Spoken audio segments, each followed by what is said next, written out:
కొన్ని సందర్భాల్లో నా జీవితం అయిపోయింది, నన్ను మనుషులు మోసం చేశారు, మనుషులు నన్ను దూరం పెట్టేశారు, లేదంటే నన్ను వెలివేశారు, నా రక్త సంబంధులే, నా స్నేహితులే నన్ను ఈ రకంగా ఈరోజు హింసిస్తున్నారు, గాయపరుస్తున్నారు అనుకుంటున్నావా?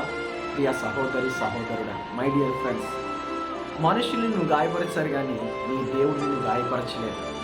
మనుషులు నిన్ను మోసం చేశారు కానీ, మనుషులు నిన్ను దూరం పెట్టారు కానీ నీ దేవుడు దూరం పెట్టలేదు, నీ దేవుడు నిన్ను మోసం చేయలేదు.